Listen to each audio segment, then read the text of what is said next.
கடவுளுடன் காலை வணக்கம். புனித மத்தேயு எழுதிய நற்செய்தி 9ஆம் அதிகாரம் 1 முதல் 8 வரை உள்ள இறைவார்த்தைகள். அக்காலத்தில் இயேசு படகேறி மறுகரைக்கு சென்று தம் சொந்த நகரை அடைந்தார்.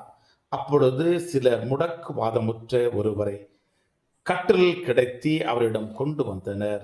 இயேசு அவர்களுடைய நம்பிக்கையை கண்டு முடக்குவாதமுற்றவரிடம், மகனே, துணிவோடிரு, உன் பாவங்கள் மன்னிக்கப்பட்டன என்றார். அப்பொழுது மறைநூல் அறிஞர்கள் சிலர், இவன் கடவுளை படைக்கிறான் என்று தமக்குள் சொல்லிக் கொண்டனர்.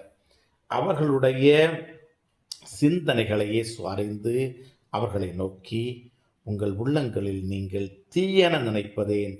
உன் பாவங்கள் மன்னிக்கப்பட்டன என்பதா, எழுந்து நட என்பதா?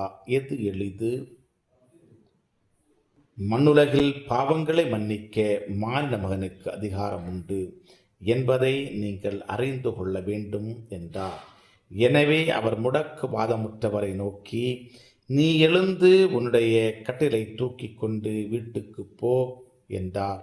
அவரும் எழுந்து தமது வீட்டுக்கு போனார். இதை கண்ட மக்கள் கூட்டத்தினர் அச்சமுற்றனர். இத்தகைய அதிகாரத்தை மனிதருக்கு அளித்த கடவுளை போற்றி புகழ்ந்தனர்.